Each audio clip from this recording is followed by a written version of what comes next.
listening to the Joe Mays and J-Raff Show, bringing you the latest news and commentary on baseball. The 0-2 pitch, swing and a miss, struck him out! The Philadelphia Phillies are 2008 World Champions of Baseball! Hockey. Ladies and gentlemen, the Flyers are going to win the Stanley Cup! The Flyers win the Stanley Cup! College football. The Big Ten championship lies on a measurement. Did he get it? No! He didn't get it! Penn State holds! They brought back the fun, they brought back the excitement, and now they've brought back a Big Ten championship. The Penn State Nittany Lions are Big Ten champions. And the NFL. 1:16 to go, 41 yards. Cardona to out. Wiskowski. Yes! 6 titles, 9 appearances. How about the drive to go close it out? You see Tom Brady. Enjoy him, folks. You're never, ever going to see it again. Not in our lifetime. Nope. So here's Zerline, part 1, 48 yards. And we'll end it. No good. The rain continues. Yes, it does. They've got to snap it one more time. The ball will end up in the hands of Tom Brady on the kneel down. And there it is. The dynasty continues. Now, here are your hosts, Joe Mays and Justin Raffa.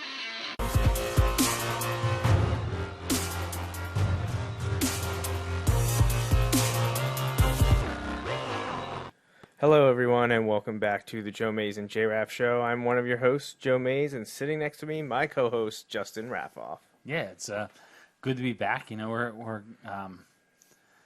we touched on the NFL for a while, and I think tonight I feel like it always works its way back to NFL references at least. Right? But, yeah, we've got lots to talk about tonight. This is a wild card episode, not the NFL playoff round, but we're just kind of gonna go with the flow here and talk about whatever we want. If you're listening live and you want to leave a comment on the Facebook stream or a tweet on the Periscope feed, you know, the email, joemaysandjraff@gmail.com. You want to send us a text, you know, something to talk about, a comment that can take us in a direction, that's fine.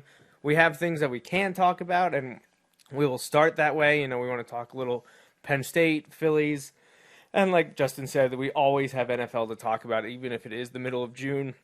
And a majority, if not all, teams have now dismissed for the next month as they get ready for training camp this time in about 4 or 5 weeks for every team, I believe. So yeah, it's crazy. This time, like at this point next month, the teams, especially the teams that play in that Hall of Fame game, or have a rookie head coach. Yeah, will have reported. When you throw in the rookie head coach part, now it's just any new head coach, right? Like yeah, it's not like first time head coaches. Correct. It's any team that is starting with a new coach. The coach could have coached other places.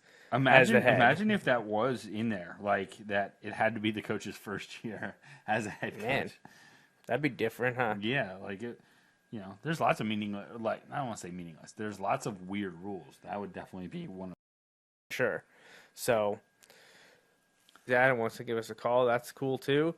But text, email, Facebook, Twitter, you know, social media, all that good stuff is right up our alley.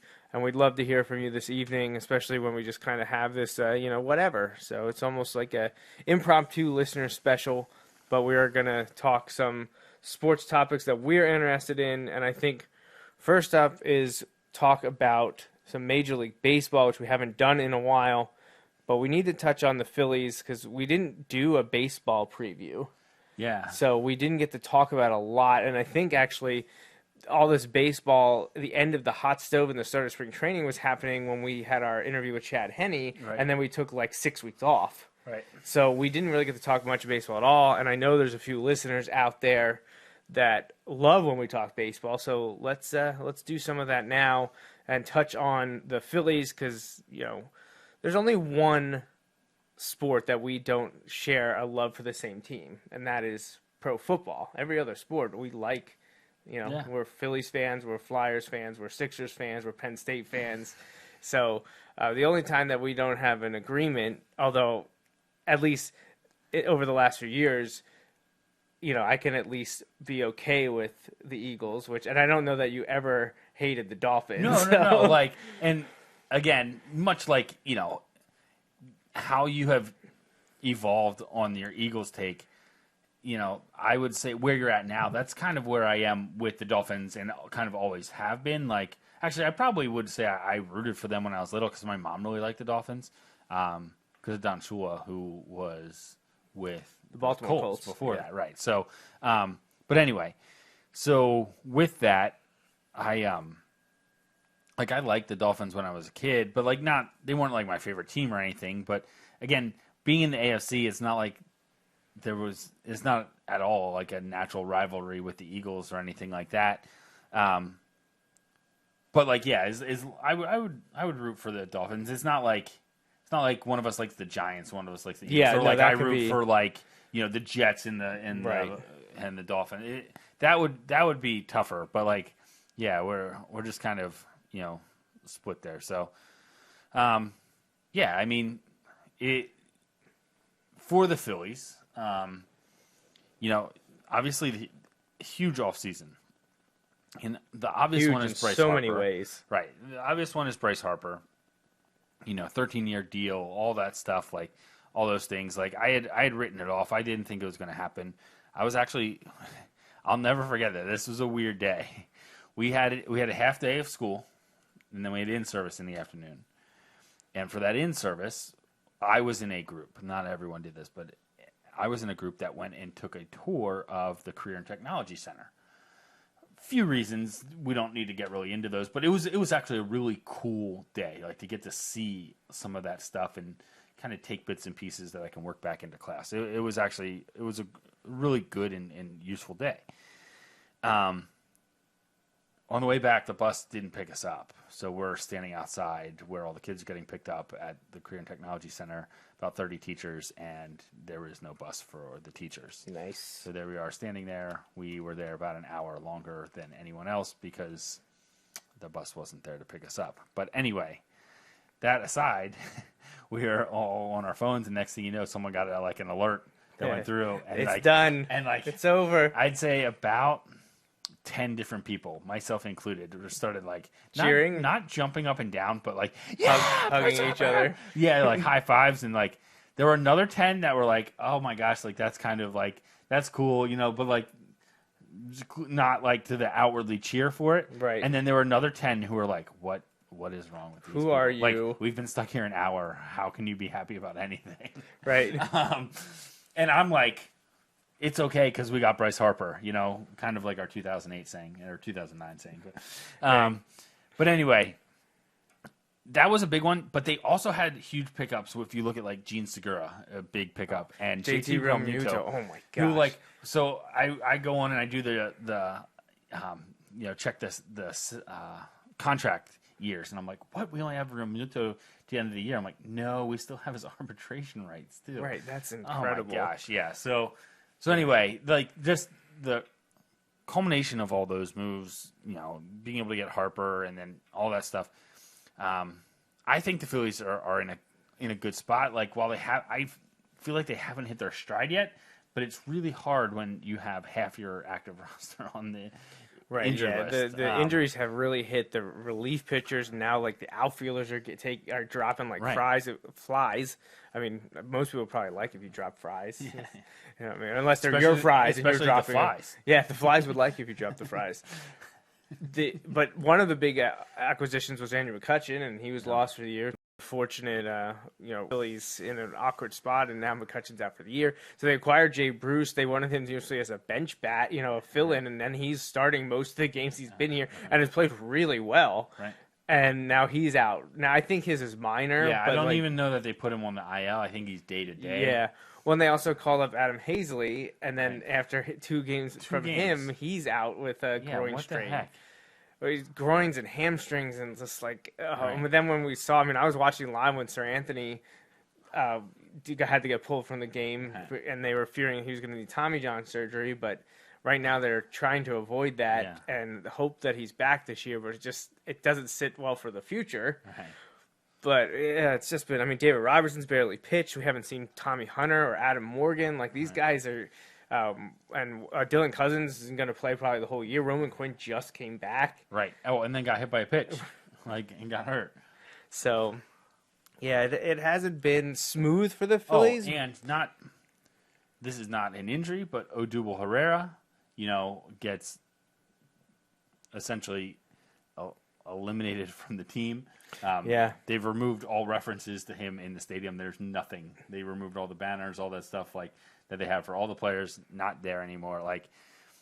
The roster has taken such a hit. And the fact that they're, a game and a half out of first right now, with what has happened to the roster, I know it can be disheartening, and especially when you have games like Friday night. I talked to you about this. I haven't been that mad about a baseball game in a long time, mostly because the Phillies haven't played a game meaningful enough for me to be mad about in a long time. So when we did that, I just wasn't that worried about it. I mean, let me rephrase it. I haven't been that worried about it. I was mad about the game on Friday, but to get the game last night, just the way the game went today was frustrating because it seemed like they were kind of just giving up on today's game. I would rather it go the way it went today than the way it went Friday night. Yeah. That was awful. You and I were watching it simultaneously and texting each other immediately, and we could just tell the way it was going. When they kept chipping away at the lead. Well, and then when it's Brian McCann up, if it's virtually anyone else up, I'm like, okay, but Brian McCann, you're like, this isn't going to end well. Why? Because he's old and not that good anymore, but he's going to hurt us here, and that's. But he's happened. Now back with the Braves, right. and yeah. So I mean, but I think if the Phillies can get some of those guys back, and that for some of them that's an if, but some of them are already starting. Like Nishak came back today, so if they can get some of these guys back, I think they can compete. Now, the Braves are on a hot streak right now, and the Phillies are on this just injured. A month, basically 5 weeks ago, they had a 2-game lead. There's basically been a 3-game swing over the last 5 weeks, where the Phillies have had everyone injured. Yep. So I think I'm like, well, I'm not as doom and gloom as everyone seems to be right now on the Phillies. Yes, it's frustrating, and if the injury thing doesn't change at some point, it's just going to be too much to overcome. But I think that they're in a better spot than a lot of people kind of anticipated. A big one's Washington right now, because you kind of want to keep this.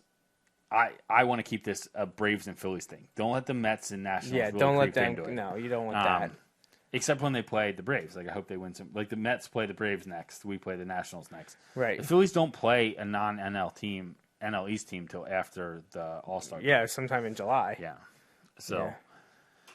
Yeah, it could be interesting. So. Sorry, I'm trying to close this, and I can't get it to close. So we're just going to let that there for now. All right.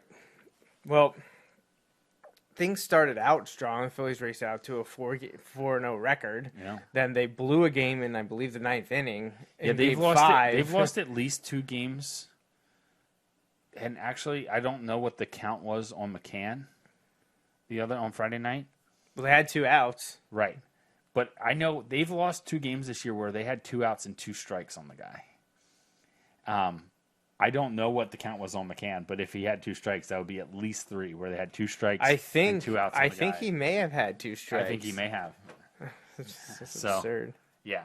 So that's 3 losses right there. That's a 6-game swing, in terms of those things. But that's frustrating. And that's,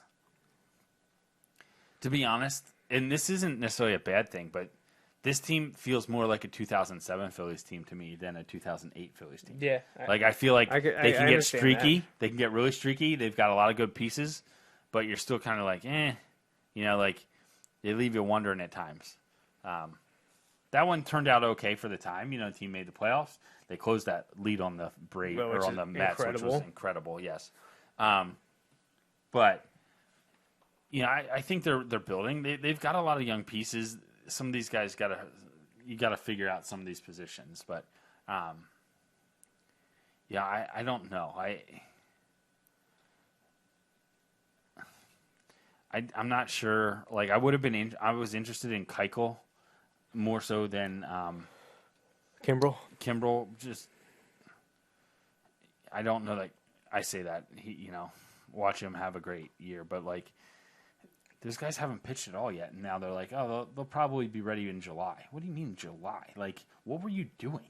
Right. Like I get it. It's not the same. Like just throwing. And not even official, like extended spring training or anything, because you're not with a team. You're just working out. Like I get that you're gonna need time to come back, but another month, right? But yeah, I don't know. I don't know what to say about that. I don't know if the Phillies should have charged harder for those guys. Right. But like my dad just texted me, and he says that he said at the beginning of the year pitching was going to hurt them again, and I think they were hoping for too much out of Harper. So the offense has been inconsistent as a whole. The problem is they added pieces, and if they're all firing, it's a tough lineup to beat. Right. Then that's going back to when McCutchen was at the top of the order. Right. But I mean, think about the beginning of the year. The inconsistencies were there, but at one point, like almost the entire non-pitching group, those 8 fielders, were doing great except for Reese. He struggled at the very beginning of the year. Yeah. And he was the one that, because I remember texting you guys and it's like, man, Reese got to get his stuff together. Then all of a sudden, like, I feel like everyone dropped and Reese was the only one doing anything. Right. But that's been the biggest. Yeah, I don't know if I don't want to say I disagree, but I don't know if I fully agree with that, because I think the bullpen has been an issue, but I feel like it was because of the starting pitching. They weren't going deep. Starting pitching was 20th in Major League Baseball in innings pitched as of like a week and a half ago. And that was a problem because that was putting strain on the bullpen. Right. Now, some of that comes from the starting pitchers, and some of that comes from the managers, like pulling them too early and stuff like that. But most of that's on the pitchers. Like, if you pitch in a way that they can't take you out, then there's nothing. And we've seen over the last couple weeks that they've had, now some of that's out of necessity, that they'll leave you in if you're doing well. You look at Pivetta, he had I was down there for the complete game that he threw. Yeah. Like, we've had a couple guys throw complete games over the last couple weeks, and that's awesome, and that's huge because it gives the bullpen a rest, but then the bullpen still doesn't look great the next night. But they're down to guys that are really AAA guys at this point, so it's hard. I mean, I understand, like, there's 3 aspects: pitching, offense, batting, and fielding. The only one that people ever really talk about are pitching and batting. No one really ever cares about fielding, although the Phillies were awful in that last year, and they're better this year, but they're still not great. They've had their issues. And some of that I attribute to not being able to get in a steady rhythm because of all the injuries shuffling, around. And I just don't know which I fear more: the slumping and inconsistent offense, or a bullpen a pitching group that maybe doesn't have the talent. Because the offense has the talent, they're just inconsistent. Whereas the pitching, I don't know, do they? Because Aaron Nola hasn't been himself. No, Nola hasn't been himself. He was terrible at the beginning of the year. Then he got hot again, and now I'm not really sure what to expect. Nola seems to not get pulled in.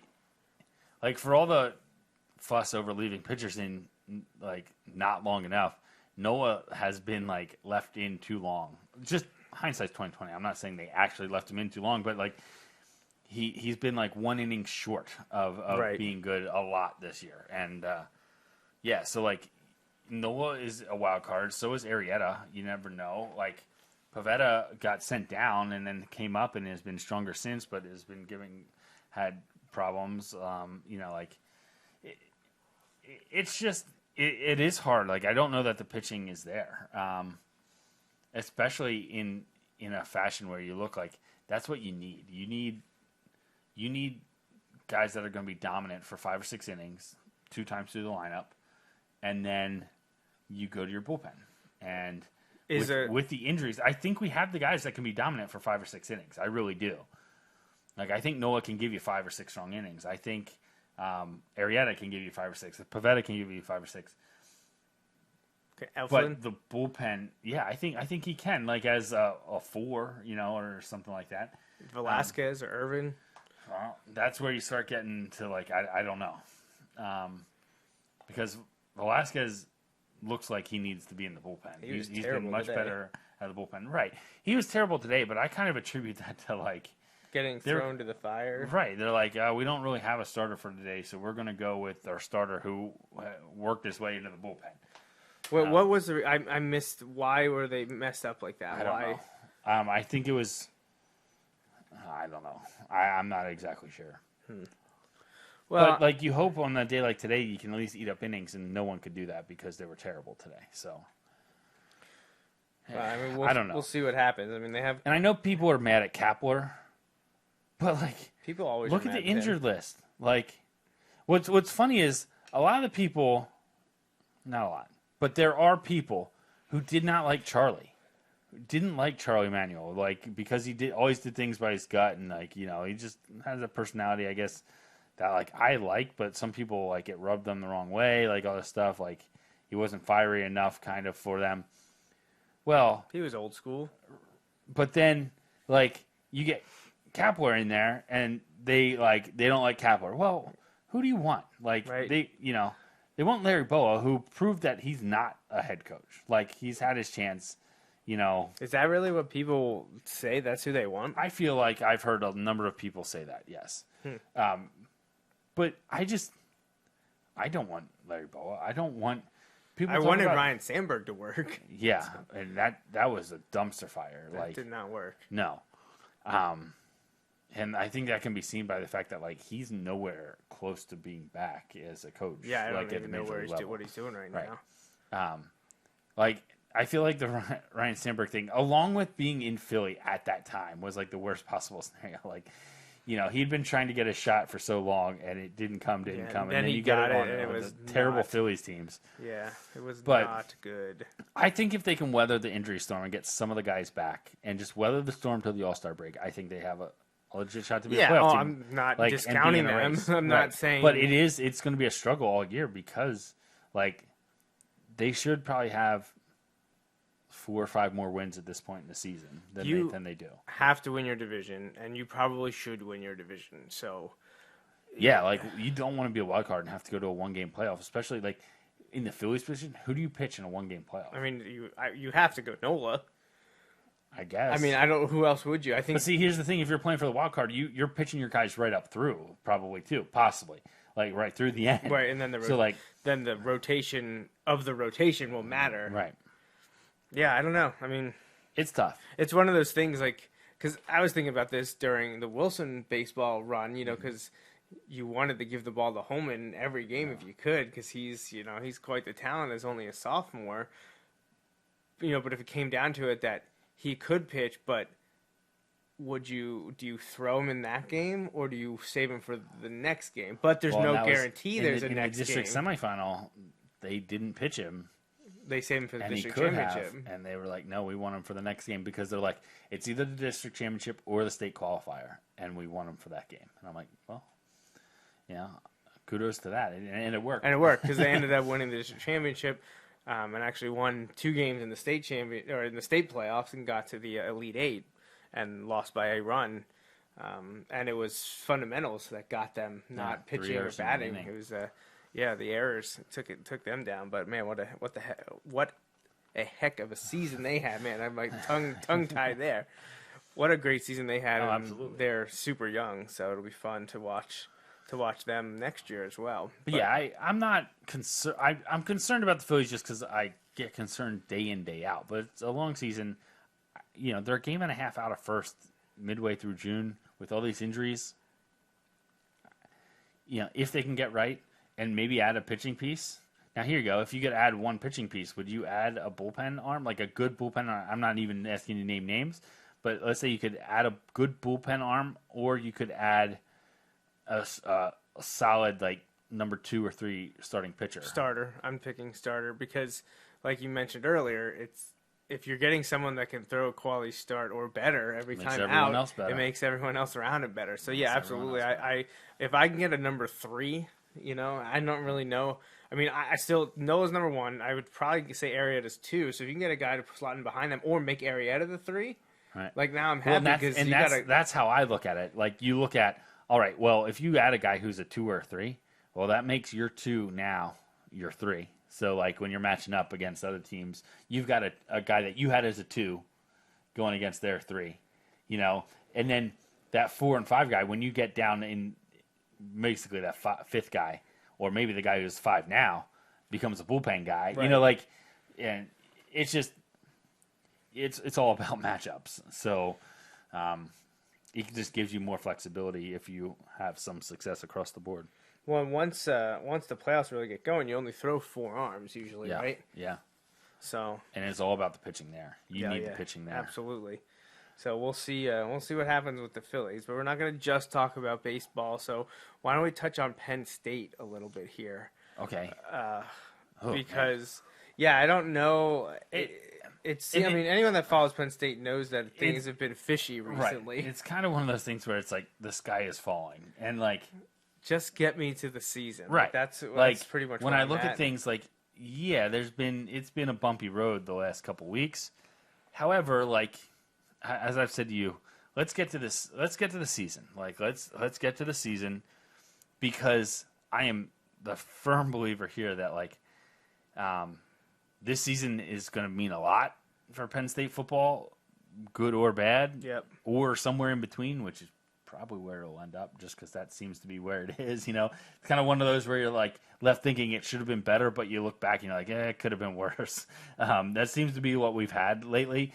And I just, like, all the other stuff has been recruiting stuff right now, you know, like, and when I look at that, while that's frustrating and like trying to figure out what the heck's going on there, they've had so many recruiting wins over the last couple of years. I think that's where, you know, you don't have to go back far in the calendar to where, like, these guys that, like, decommitted and stuff like that wouldn't have even been considered on the radar. So, like, not that makes it okay, but I was having this conversation with someone the other day. Like, part of what has changed in college football over the last 10, 15 years is the fact that, like, if you had 1 5-star guy, 2 5-star guys, like, that was an incredible recruiting class. Like, you know, like, insanely good recruiting class. Mm-hmm.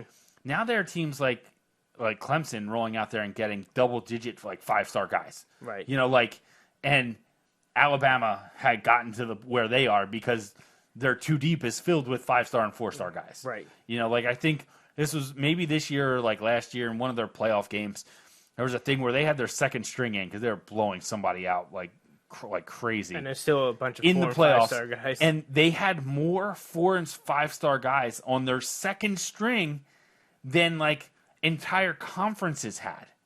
Like, it's just insane. So that's where you see this huge thing, and, like, the conversation absurd. that I was having with someone, and it's one I've had with this person over and over, or not over and over, but multiple times, is like, when I look at Penn State, and I don't really know if I'm an optimist or a pessimist when it comes to Penn State a lot of times. I feel like I'm an optimist before the season, and then during the season I become a pessimist. But I gotta fix this camera. Just keep no going. problem. But then I feel like when we go through, like, I can look and there's, like, at least, you know, a few games where I'm like, I don't think we're going to win that game. And when you think about the top programs, like, they don't feel that way about any game. You know what I mean? Like, if you think about an Ohio State fan, like, they're probably looking at their schedule like, all right, we can go undefeated this year. Like, yeah. And Clemson is like, we can go undefeated this year. Right. Clemson is and Alabama are bad examples. I'm not looking. But Clemson to me is so funny because they're. No, I'm telling you, I think, and I'm still, that's the model Penn State has. Like, you know, the guy that was, people had questions about as a head coach in Dabo. Like, people didn't want him for that Clemson job. Mm-hmm. When he got it, people were mad that he got it. Yeah. Because he was on the staff and he got appointed because it was just, things were in shambles there. And then he turned it around. Remember, like, there was the Clemsoning. You know, people talked about Clemsoning, which they don't talk about anymore, about how, like, they'd win a game and then they'd lose to somebody they had no business losing to. And then they finally, through recruiting, got over the hump. Now, that's where it's a little concerning because, like, you see the little hiccups here where have a few guys decommit. I heard, you hear all kinds of stuff that, like, it's because Penn State has said, like a lot of schools, if you're committed, even verbally, we don't want you taking visits. Mm-hmm. And other people want to take visits. And, is that it? Well, that's fine. I am of the standpoint of, like, if you're not ready to commit, just don't commit yet. Like, that's fine. Yeah. Like, it was weird seeing Julian Fleming at the 7-on-7s this week at Penn State when he went to Ohio. He's going to Ohio State. But, like, it wasn't a great, 2+ weeks for Penn State. Right. But, like I said, if they get to the season, all right, so Idaho, opening weekend, obviously have to win that. Second week, is Pitt week 2? I believe so. I don't know if they're week 2 or week 3. I think they're week 2. But if they're week 2, you have to win that one. You're at Penn State for that one. And then when you get to week 3, you have Buffalo at home, and Buffalo's no slouch, of like a MAC team, but like you get them at home, like you absolutely need to win that game. Right. So 3-0, and then I think they have off, and then I think they go to Maryland on a Friday night. And so, when I'm looking at this, I just think like they have the chance to get things rolling, and then I think they have Michigan early in. Yeah, so it gets tough then after that, Maryland. So like, they do have Buffalo week 2. It's Pitt week 3. So you have Idaho, Buffalo, then Pitt, and then a bye. Then you're Friday at Maryland. I do like that it's not a short week, but Friday night at Maryland, not really a fan of that. They're going to have a new coach. It's going to be Loxley, right? Yeah. So you don't know what you're going to get there. There's always been some talent there. They just haven't really been able to get it going in the right direction. Purdue, that's one of those where, noon game at Beaver Stadium in October against homecoming. Purdue. I do not like that. And then you're at Iowa. That's a tough one, and Michigan. So, but like, they should be 5-0. 1, 2, 3. Yes, they should be. And then anything less than 5-0, you're going to start hearing people get really mad. It's going to be because ugly, in no world should you lose to Idaho or Buffalo. No. You can't lose to Pitt, not at home. Right. If you need to win 3 out of 4 in this series, you're up 2-1, and you probably should have won the first one. Yeah. In that shootout. If McSorley doesn't throw the bad pick, you do. Or if Deshaun Hamilton doesn't drop the touchdown pass. So, I mean, at a minimum, you need to start 3-0. But, I mean, it's tough to say who's better, Pitt, Maryland, or Purdue. But while you talk about Friday at Maryland is going to be tough, like, you absolutely need to win that game. Like, if you're going to be a big-time team, you need to win that game. Now, that's going to be Sean Clifford's first road game is a Friday night game where hopefully Maryland has a couple losses and it's already, you know what I mean? Like, hopefully they lose a couple early. That would be nice, so that's maybe the wind is out of their sails. They got Howard, Syracuse, and Temple. Syracuse could beat them. Temple hopefully will be a toss-up. And then they have off, too. That's crazy. Both teams have off going into the Friday night game. They won't be looking past us at Rutgers, though. No, because that's a bye. That's another bye. If you have .com in your stadium name. But then here we go. At Iowa, then against Michigan, and at Michigan State. I think, at best, we win 2 out of 3 there. I hope we win 2 out of 3 there. Right. That's what I'm saying. Like, best case scenario, I put us at winning 2 out of 3. And the crazy thing is there, the best team is the one we play at Penn State, and that might be the one I think we have the best chance at winning because it's at Penn State. Because like at Iowa and at Michigan State, I want that October 26th game. Well, after the last 2 years, Franklin hasn't won at Ohio State, at Michigan State, or at Michigan. He hasn't won at any of those 3. Well, you're going to need to change that this year. Yeah. Man, if they could win, I'll be really happy if they win 2 out of those 3. Like 2 out of those 3. Yeah, because that'd be. You hope they're at 7-1. I'll be disappointed in the loss, but 7-1 going into November, I'll be pumped. No, but if you're 7-0 and you lose at Michigan State, you're not going to be happy with 7-1. Right, because they still won't have won it, and then you're like, what's going on? Yeah, That's a tough October, man. That is. Then you got Minnesota, who's no slouch, but you should win that one. Indiana, you get at home, you must win that one. At Ohio State, I count that as a loss. That's like a loss, yeah. I mean, you haven't proven it. No. You've beaten them one time. It was kind of a fluke. You had Saquon Barkley, the best football player in Penn State history, and you had a double-digit lead in the fourth quarter, and you choked. Like, that's what happened there. You choked. So what makes me think you're going to do it this year? I don't. I would love to see it, but there's no way it happened. They should have done it last year. They Then should you have beat them. Yeah. They should be on a 3-game winning streak against Ohio State. Yeah.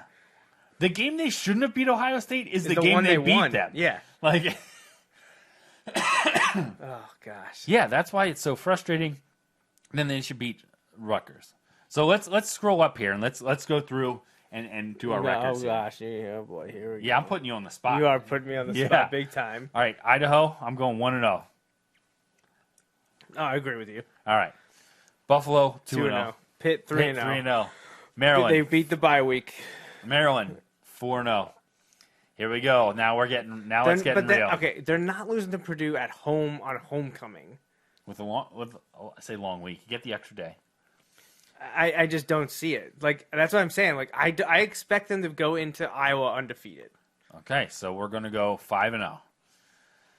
At Iowa. I'm going 5-1. You think they're going to lose at Kinnick? I do. At night? That's going to be a night game. Yes, yeah. They're going to play. They're going to play a night game and lose. I bet they're at least 3:30 for Michigan. Now it's getting into the late October, so like that'll be But I guess that's at least the 3:30 game. The Michigan State game will probably be 3:30. Well, I got to say, what am I going to do at Iowa? Yeah.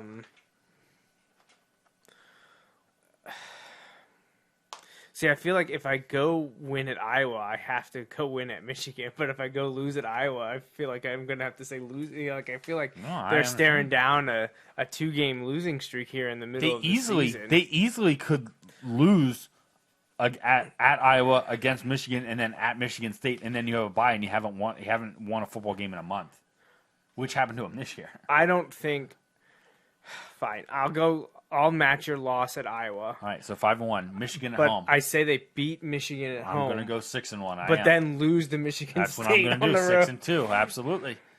So then they're 6-2 going into the bye, and they're 6-2, which isn't terrible. But you're like, who have they beaten? The only big game they had, they won at home. Right. At Minnesota, I'm going 7-2. Yeah, I'm going 7-2 because as much as I want to give them a loss there because it's a road game, they're not going to be one of these only good at home, only and bad on the road. Right. So 7-2, they're going to beat Indiana at home 8-2. 8-2. Then they're going to go to Ohio State and lose. 8-3. And then they're going to demolish Rutgers on Senior Day. 9-3. 9-3. And here we are. But not good enough for the Big Ten championship because they're behind. I guess just Ohio State. But it depends on how Michigan does. Michigan will be right there. They'll be second place in the division and probably third or fourth best team in the conference.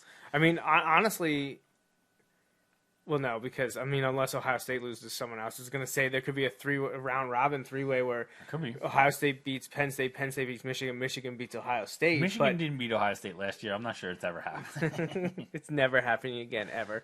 So I don't want to go back to where we started with Penn State, but my dad texted me and said, what happened the last 2.5 weeks? So it started with Penn State missing out on 5-star wide receiver Julian Fleming from Southern Columbia, 90 minutes from State College. Yeah. He, I think, was a Penn State fan growing up I think one of his parents went to Penn State. Right, so it's a big loss, and he goes to Ohio State. This is the number 1 player in Pennsylvania, depending on the recruiting service, I think anywhere from number 3 to number 10 in the nation at any position, and you lose out on him to your biggest Big Ten rival. Like I had said to you before, I was like, he's not going to Penn State, but I hope he goes to Clemson, or Alabama. Right, go to Clemson or Alabama because Penn State's not going to have to play them. Then he goes to Ohio State. So that was the beginning of this. Yeah. Then, not 1, not 2, but 3 4-stars for this upcoming recruiting class decommit from Penn State in the last week? One directly flips to Ohio State. So, there's obviously and the other 2 opened up their recruiting stuff flying around and whatnot who knows what's going on. But the snake oil is alive and well out in Ohio and Columbus right now. It is what it is. It's awkward because most of the time it's been Penn State on the other end receiving players flipping. And that's where I'm not mad at kids because I'm not Penn mad State at kids. I just them. want to know what's going on. Right. Why? I just want them why. to come to Penn State. Is it all a coincidence, or is there something else that we don't know about? Like, it just makes me think that something's going on inside the program or in the coaching staff, or like that we don't know about. I think there's just a lot of turnover with the recruiting department. They look at all the people they lost in the football operations and all that stuff. The guy went to Oregon. The guy went, there's a lot of turnover in those guys that like we don't necessarily know about, but do a lot of the recruiting end of that job. And I think it's just changed a bit. So, but that's where yes, that is concerning. But you know what makes that better? Winning games. Right. Yeah. Well, and all four of those guys may have decommitted and then committed to someone else or committed to someone else off the bat, but until mid-December rolls around, they're free game for anyone. And as we've seen, just because you say I'm committed doesn't mean anything. Right. Penn State gets guys like that too. Now, Julian Fleming says when he committed, but how many other guys have done that before? So what if Ohio State bombs this year? Right. What if their offense can't get going? What if Justin Fields isn't the answer? Yeah, Justin Fields, who couldn't win the starting job at Georgia. Now, I mean, I was ecstatic when he committed to Penn State, what feels like a decade ago. Absolutely. But, a lot can happen. And, we just went through Penn State's schedule and we say, we're probably optimistic 9-3. And there's, a couple of games in there that are maybe pushes that we count as wins and, some that we just think will be losses. But anything can happen. I mean, think back to 2016. I think it started 2-2. Did we honestly think they'd go 10-2 and win the Big Ten? Right. And be this close to winning the Rose Bowl? The second to last game now. Yeah. And they have Michigan the next week. So, as much as the whole unrivaled, is Ohio State our rival, all that kind of stuff. We can't ever be Ohio It's State, a rivalry to us, but when they got Michigan on their schedule, we're not important to them. Right, we're not. And that's where it really is, there isn't really a true rival because, people say, oh, it's Pitt, but it's not really a rival if you only play every, couple decades. We're finishing up a 4-game series here, and then I don't think they're on the schedule in the foreseeable future. Which is a big thing, but Pitt wants home and homes, and that's not good enough for Penn State because Penn State needs the 7 home games. So, we'll see. Pitt probably makes more money at away games, considering they only sell 10,000 tickets. So, right, and as much as I want, and wait till they're not selling season tickets because Penn State's not on the schedule. As much as I want to say that Pitt is a rival, it's not in the same ballpark. It's just not. No, a rival it's every year back and forth Texas, Oklahoma. Well, and and as much as the annoying people on Twitter want to make it out, the Pitt program's not on the same level as Penn State. No. Pitt didn't capitalize on the dark years 15 years ago when it was bad. When Penn State wasn't good for the majority of 2000 through 2005. There was a 5-season 2000 through 04 where Penn State only had one winning season. That was when Pitt had to capitalize, and they didn't. Right. You know who did at that time? West Virginia. West Virginia was the better team in the region at the time. Well, and I think Pitt, West Virginia is it used to be. I mean, do they still play every year? No, they got rid of that because of the realignment. So, yeah, it's just weird. I don't know. I mean, I want it to be Penn State, Ohio State, or I want Pitt to get better and football to matter to them. Although basketball certainly doesn't matter to them right now either. So, it's just a crappy place to go. I don't know why you would go there. I really don't. I don't know why anyone would want to go there. But, everyone has to have a safety school. Do you think we're losing listeners or gaining listeners? I don't think we're losing listeners, no. Because I think the people that listen to us agree with us. Most likely. And Maryland's not much better. The group think is strong. But, let's wrap it up. Just a couple quick ones. And I'll throw this mostly at you. I won't have too much to say because it's Eagles related. But what do you think about the Wentz extension? It's interesting to me that I reading football reporters, the people who do this for their job, are like, this is one of the most complex deals they've ever seen. Whereas, like, it's really not fully guaranteed until like 9 days into the 2020 football year. So like basically this year is a prove it year for Wentz. Now there is, unless Wentz has a season-ending injury, which I mean he's had plenty of, it's highly unlikely that the Eagles are going to walk away from the contract before the 9th day of the 2020 football year. Right. Which is like 9 months away. Which would guarantee the rest of the contract. Or that portion. Right. It basically becomes that $128 million deal at that point. I mean, I like it. If he's your guy, you have to do it.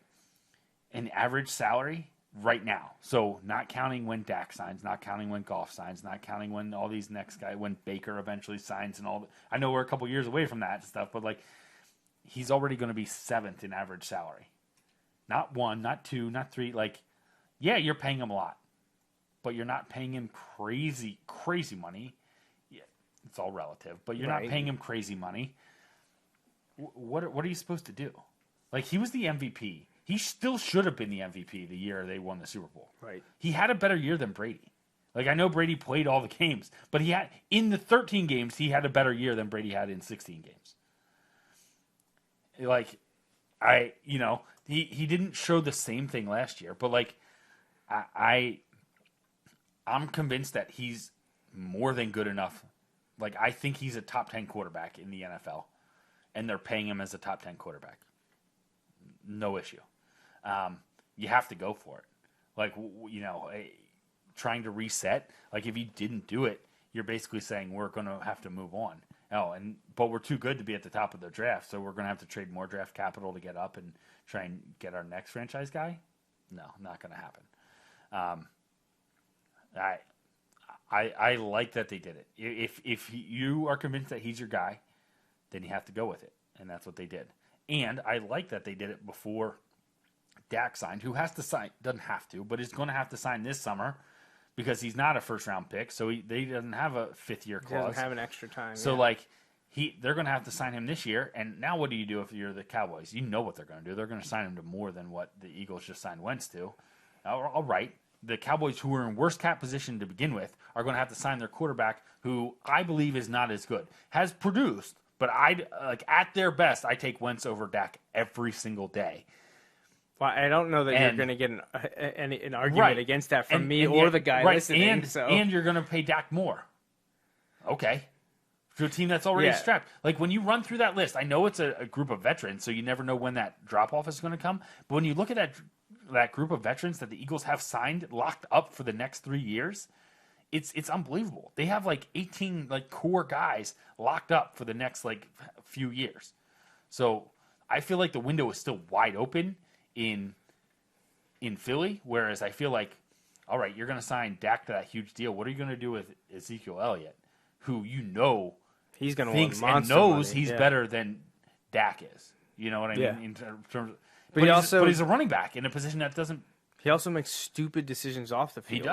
He does. So whereas Dak has, at least since he's been in the NFL, been fine. Yeah, absolutely. Dak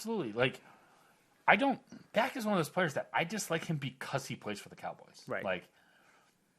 But now I understand he can't take the injury part out of it with Wentz, but I still feel like if he's your guy, you have to go for it.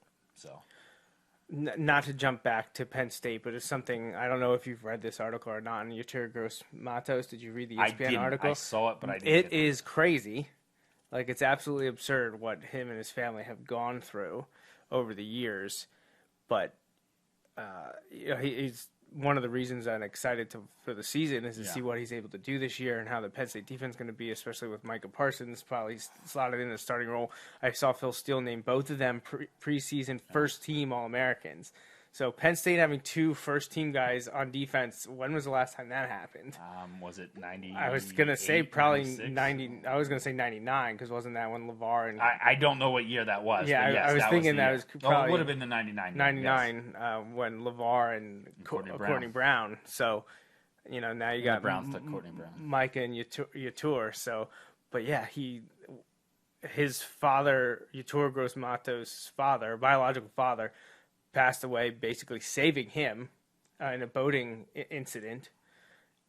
And then when I forget how old he was, I want to say like 8, like 6 to 8, 6 to 10, somewhere in there. I only read it through the article once. It's tough. It's a tough read, the things he's gone through. But then his older brother, who was 12, gets struck by lightning at their baseball game and dies. Like, your dad died saving you, basically, and then you witness your older brother get killed, both in natural accidents. That's crazy. Yeah, it's a great article to read, but I mean, it doesn't make you feel good. No. But it's incredible to see the thing that he's had to gone through, but the way that they've persevered, and their family is very, very strong and tight knit. It's got a great story about a blanket that they wear at games, and it's very good. So if you go to ESPN.com and look for the article, just posted at the end of this past week, I want to say Thursday. I'm not an advocate for much of what ESPN does, but they do still do some good journalism like this, and this is a very, very good one, because it's one I didn't know. They do well. They do really well. Actually, I was kept checking to make sure. Like, this isn't The Athletic? I thought this was The Athletic, because that's where I get my good sports journalism from. Good. So good. But yeah, no, this one came from ESPN. It was very, very well written, very well researched, and it was a great interview and laying it all on the line of what's gone on in the superstar at Penn State, Yetur Gross-Matos, the defensive end, who burst onto the scene last year with 20 tackles for loss for the Nittany Lions. And, it's unfortunate to lose Sharif Miller, but knowing that Yetur is there coming back, and the guys that can fill in, including Jason Owa, they've got a bunch Shane of guys Simmons, ready and Shaka Toney, so they'll be okay. Defense, if Penn State's able to pull off some of those 3 losses that we picked them out to have, it'll be because of the defense, I think. Yeah. Or Sean Clifford becomes like the next big thing and makes us forget about Trace McSorley, which is going to take a long time to do, you would think. Yeah. So that would be huge. I'm all for that. Yeah, me too. Especially because we have him for. Sorry, Trace. Is he redshirt soft? I think he's redshirt soft. Yeah. Okay, so he could technically leave really whenever he wants, but I do expect big things from him this year. So it's just kind of. What do they do in the backfield with the running backs? Does the offensive line finally reach the peak that we thought they were getting to? Let them hang 100 on Ohio State at Ohio State. Sounds good to me. So, but I think that's it. Now, next week is the Bulldog Hour. It's the 3rd episode of the 5th season of the show. I will be doing it. I don't know if Justin will be joining me, but it will be going on as planned. It's it's an important week this week in the program because it's, kind of the at least public kickoff of the season, because Thursday is Wilson's hosting their 7-on-7. Friday is their biggest fundraiser of the year and the annual golf tournament. And they've already done the voluntary practices 3 days a week that's been going on. So this is kind of when it starts to come into focus. People start thinking about the fall. So I want to do the show a week from tonight, which will actually be the 6-year anniversary of the 100th episode of this show, when we hosted one, Mr. Chad Henney, at the church, which was a lot of fun. So, yeah, exactly a week from tonight will be crazy. 6 years since we did our 100th episode. I was going to say, 6 years is like, man, that's a long time. 6 years since we did our 100th episode. Yeah, 6 years since we did the 100th, yeah. So, it's right around the corner. And we've always talked about doing something big. From maybe 200 now that didn't work, maybe 250. So I don't know. Maybe we'll try to do something for 300. I don't know. We'll see. But the way it's set up right now is there'll be no shows in 2 weeks, Sunday, June 30th. But I do plan on doing one in 3 weeks, July 7th. That will be the continuation of our NFL preview, and we will cover the AFC East and the AFC playoffs the following week. So a month from now, July 14th, will be the conclusion of the NFL preview, part 5 of the 5 episodes with the NFC East and our Super Bowl predictions. And then there will be shows to round out July, but it might be a Friends thing as, vacations and other things come up that we may miss a week here and there. But the plan is right now to have a couple Friends topics at the end of July, and that'll be it. So then we're going to the Bulldog Hour, and I have no idea when this sports show will be back. just depends on how things shake out with the Wilson football season. Hopefully, right before Christmas. Yeah, that's the goal. That is the goal. We don't like to avoid, our regular show, especially during NFL season. But, No, if I'm talking to you, I have no problem if after middle of July, the next time we officially get to talk about the Eagles on the show is when they've locked up the division in the middle in of December, right? I'm okay with that. I'm okay with that. I'm willing to make that sacrifice. That's big of you. I like to be the bigger man. Right, yeah. Well, I'd expect nothing less. So, anything to mention, any shout-outs, anything you want to get out there? I feel like there's something. Oh, happy Father's Day. Well, yeah, I was going to get to that. That was what I was going to say. Yeah, but I feel like there was something specific. Yeah, I didn't know if you had family Wilson birthday one, something I don't. You just can't remember. Yeah, I'm sure I'm missing something too. It's not popping up in my mind right now. But I will also say Happy Father's Day to my dad, to your dad, to all the dads out there listening, also to you. So it's dad life everywhere. It's everywhere. It's a big thing. Those are fun pages to follow on social media. Yes. The dad, which is, I think you introduced me to that. Some of the stuff is just painfully accurate. But we, it's a good time. There was a time where sports was mainly 99% of what we texted each other was sports related. Now it's probably only 97%. Yeah, it dropped a little bit because 3% of that is, I'd say 2.9% is dad stuff, and then 1% is hey, are you whatever, actual day-to-day meaningful questions. Yeah. Well, things change, priorities change. Even it only drops at about 3%. So, I think that's it. Thanks for joining us for episode 280 of the Joe Mays and J-Raff Show.